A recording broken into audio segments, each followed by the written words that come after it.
Oh, fandom. Sometimes, you are a joyous celebration of Hello Kitties and Pickle Ricks. A cute little online festival celebrating a beloved fictional universe. Other times, you are an unbelievable inferno of refuse, from which no casual, normie, or muggle is safe. Which raises questions. When does fandom become toxic, negative, even destructive? What causes this? What is the line between healthy fandom and toxic fandom? Is every sufficiently popular thing doomed to toxic fandom because of the sheer numbers of fans? Do some parts of pop culture tend to breed more toxic fans than others? How should creators and non-toxic fans respond to toxic fans? Defining healthy versus toxic fandom. Good fandom is healthy and appreciative. Good fans support each other in a collaborative community. They work to build each other up. Toxic fandom is the opposite. It is when fans attack other fans with purity tests. It's when their criticism of some aspect of the show is framed in exaggerated emotional terms. Toxic fans are essentially the abusive party in an abusive relationship with the content they're a fan of. That is, they aren't just there to celebrate it, but to control it and neg it. Toxic fans can also be abusive to other fans. This tends to happen when they feel like only they are true fans, and other people are fake, posers, or casual fans. People with mainstream tastes usually feel the brunt of their anger. For example, an intense, toxic Star Trek fan might wrinkle their nose when learning that someone only watched the original series, hasn't seen every episode of every series, and doesn't speak Klingon. Sometimes the targets of their abuse can be young teenage or preteen girls, and they can get extremely vicious with their bullying. This makes them not just assholes, but dangerous. Conventions and fan clubs, fortunately, tend to kick out people like this. Unfortunately, this just intensifies the bully's feelings that they are being persecuted, that they're the ones being bullied or abused. The ingredients of toxic fandom. 5 factors that can cause toxic fandom to arise. Possessiveness, entitlement, and a feeling of superiority are the 3 main ingredients in the toxic fandoms do. Possessiveness means that the toxic fans feel like they own the content they're fans of. They will act like it belongs to them, and only to them. They see the thing they're fans of as a territory or a property they own. The non-toxic or respectful fan instead recognizes that the fact that they appreciate something doesn't entitle them to ownership of it. A good example of possessiveness is seen in the toxic fans of pop idol girls in Japan. The girls are stalked and harassed by fans who act entitled to control the girls they are fans of. So if a girl makes a decision that displeases the fan will attack, threaten, and harass the girl. This is bred out of a mentality of possessiveness. A good fan will respect, admire, and praise something or someone, without attempting to control the people behind the thing they like. Entitlement goes right along with possessiveness. Since in their mind, they own the thing or people they are fans of, the creators must do whatever they demand. For example, they may demand a particular romantic pairing or ship to happen in a show. They will get furious enough to send death threats to the authors if this doesn't happen. A good fan, on the other hand, may request something or think it would be nice if they went in a certain direction. But they get that sometimes creators won't do what they want. A good fan accepts not only that they don't own the content they're fans of, but also respects the rights of creators to decide the creative direction of their own work. Then there is the feeling of superiority. Toxic fans feel superior to other fans who are less intense, obsessive, who are often labeled casuals. God help you if you wear a t-shirt of a show and don't obsess over said show. They also feel above non-fans. Calling non-fans normies or muggles, or having some other derogatory fan speak word for them, makes fans feel like they're part of an elite club. Toxic fans complain about exchanges where they share their passion with non-fans or casual fans.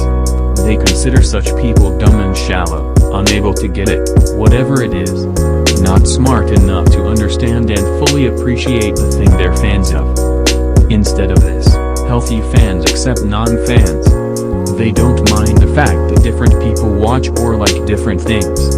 the toxic fans' sense of their own superiority to non-fans and casual fans is caused by them associating fandom of the thing they like and intelligence or depth. The sad thing is, the fans who screech the loudest about how smart liking something makes them are actually the least intelligent of the fans of that thing. But they're also the most likely to get media attention, even if they're a small minority within the fandom. The persecution complex inside all toxic fan cultures. 5 factors that can cause toxic fandom to arise. Toxic fan culture develops in what are known as internet echo chambers. An echo chamber is a space, often on internet forums or social media groups, where dissenting opinions are not tolerated. This means the group has a conformist, herd-like mentality. Everything they do and say feeds their in-group preference and out-group bias. When an outsider comes in and accidentally makes a faux pas in one of these groups, they are usually re-educated or simply banned. This feeds the coldish fanaticism of the toxic fans. It emboldens them to feel like a large group of people agree with their views. However small of a viewpoint within a fandom, you will find sizable niches of people who hold that viewpoint. Many fans also come from a place of being bullied or socially excluded due to their fandoms. This makes the fandom an important, central part of their identity. Their self-concept is shaped by the fact that their fandom makes them an outcast. To rationalize this exclusion, some people get it in their heads that it was caused by the jealousy of inferior intellects. Unable to grasp the cool intellectual thing the fan is into, these inferior normies lash out at fans out of jealousy or ignorant misunderstanding. Rick and Morty's more toxic fans see it this way. But they're not the only fans who think, the thing I like makes me special. I am being bullied because of being special. But in some cases, they are the ones who hate on and bully others. They might be a girl who hates other girls for liking makeup, or a self-professed nerd who makes fun of sports fans. I used to be like this. I got so caught up in thinking identifying as a nerd made me cool, that I eventually recognized that my attitude of superiority to non-nerds kinda sucked. But when bullying occurs, the fear of it reoccurring makes the victim hyper-vigilant. That fear can drive people to do some crazy things. They might develop a paranoid outlook, overreacting to criticism of themselves or the things they like. Out of fear of being bullied, some people end up preemptively bullying others, or doing disproportionate things in retaliation. The conflict creates a sense of self and community that is tied to the in-group, the safe haven of the fan community. Online, these groups pat each other on the back for liking the thing. And not only that, they also get points for speaking the group's particular orthodox opinions on it, for participating in conventions, contributing art and fan fiction, and so on. People get addicted to the attention and validation these online niches can give them. Especially if the outside world is less friendly. That leads them to extreme in-group loyalty and extreme out-group hatred. They can get so caught up in their fandom that they stop caring about people outside of it. What should we do about toxic fandom? It can be difficult to be a normal, rational member of a fandom known to the outside world for its toxic behaviors. It's hard to confront toxic fan behavior or toxic fans, easier to just ignore them. Attempting to confront toxic fans results in their further withdrawal into echo chambers, and further alienates them from the society. This fuels their persecution complex and accompanying false sense of superiority. Sometimes, ignoring them might be the best policy, to save your sanity. Confrontation may result in a nightmarish, circular argument, or them wrongfully calling you the bully or harasser. It could lead to them bullying or harassing you. If you ignore them, you're exercising positive reinforcement. Attention is a reward, and you show that only people who meet standards of decency deserve your attention. Also, you don't have to respond to everyone on the internet who has a different opinion than you. You can let them think what they want to think. You can block, delete, or ignore negative people on most social media networks. If it's a group, report that person to the group's admin. When should you confront someone? If they're going beyond simply having an opinion on the internet, into the world of death threats, harassment, and stalking.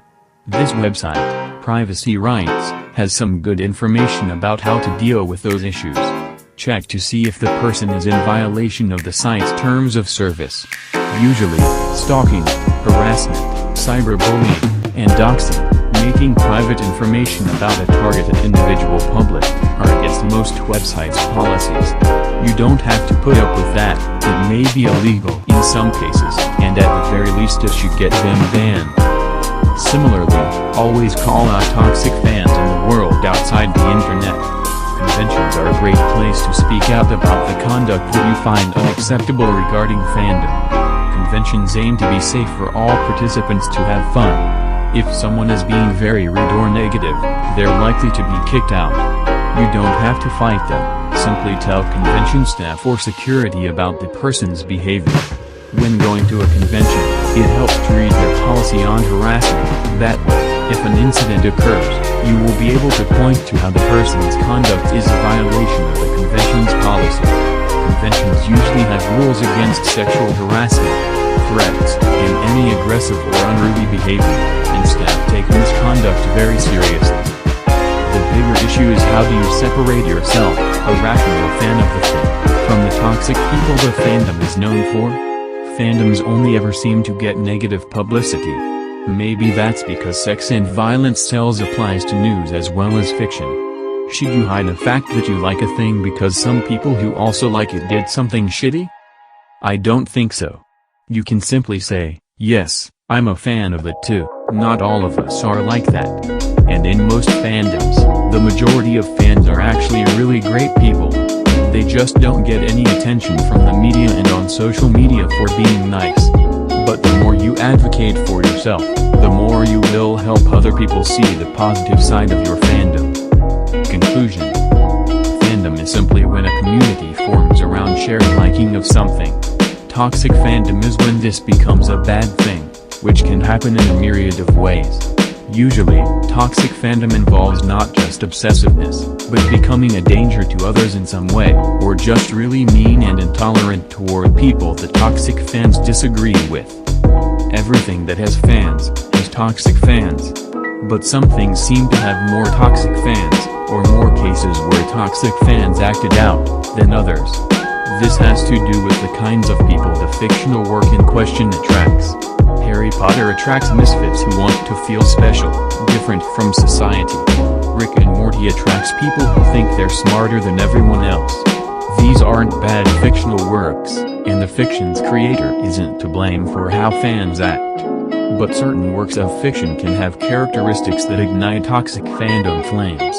Having a likable asshole character, for example, makes certain fans identify with that character as an excuse for their own asshole behavior. Sometimes, it takes realizing that jerks are everywhere, and you might as well try to get good at ignoring them. Questions and answers. Question: what can I do as a creator to discourage toxicity in my fan base? Answer: it can't be easy. I mean, you want to promote your work and get a lot of people talking about it. Inevitably some of those people are going to be assholes. I don't think the creators are really able to prevent things like, say, all the hate Sakura gets in the Naruto fandom for example. Because to get a lot of people to like something means getting a lot of people to know about it, which means not everyone who knows about it will be a great person necessarily. It's hard.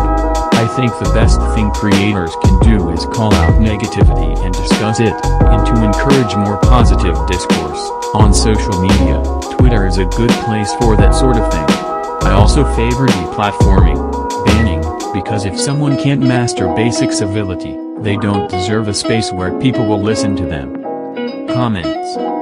Rachel Leffler, author, from Illinois on August 21, 2020. Posers are annoying, but the problem for me is that sometimes sincere fans are accused of being posers. Usually they're profiled as such just for being female, young, and/or conventionally attractive. Like how Jenny Nichols, who created a popular My Little Pony parody cartoon, was accused of being a fake fan at a convention once. If you go around purity testing people or quizzing them on trivia in an attempt to sniff out posers, that seems kind of mean-spirited.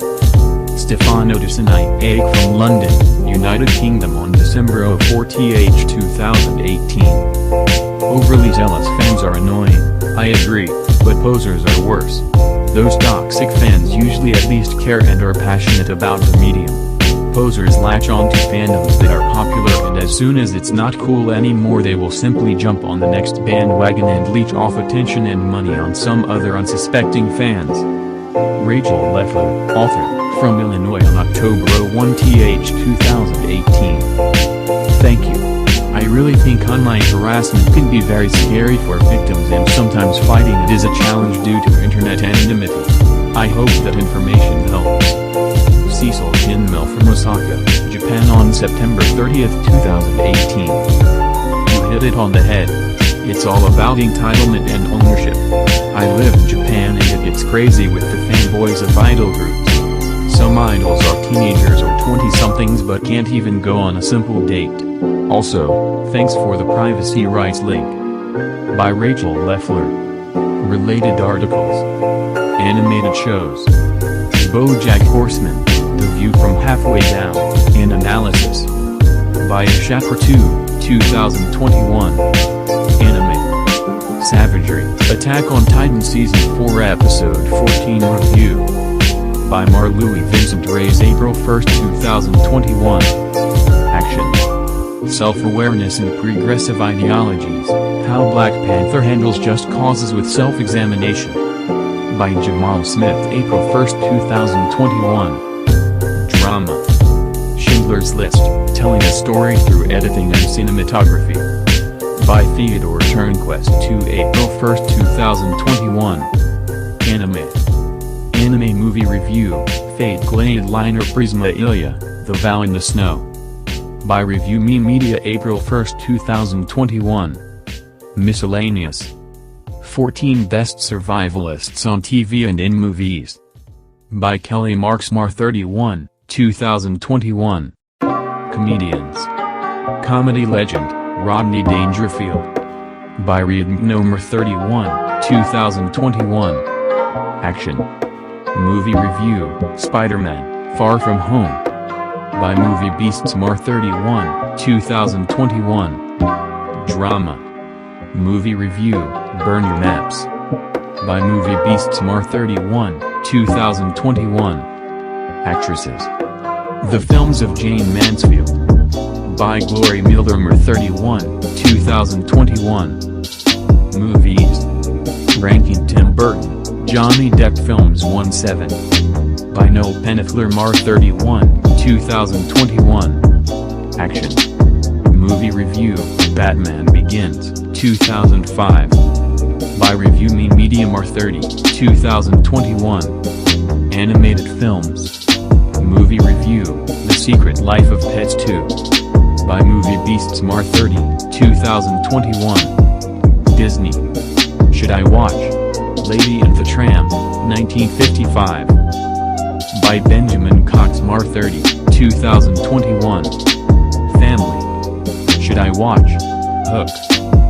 By Benjamin Cox Mar 30, 2021. See more. About Us. Editorial Policy. Privacy Policy. Terms of Use. Copyright 2021 Maven Media Brands, LLC and respective content providers on this website. Other product and company names shown may be trademarks of their respective owners. Maven Media Brands, LLC and respective content providers to this website may receive compensation for some links to products and services on this website. That is all for today, guys. If you like this video or you new to this channel, hit that like and subscribe button and leave a comment to see what you want to see next. And before I go, I just want to give a big shout out to Hype GD. Go subscribe to him and I catch you guys later. Peace.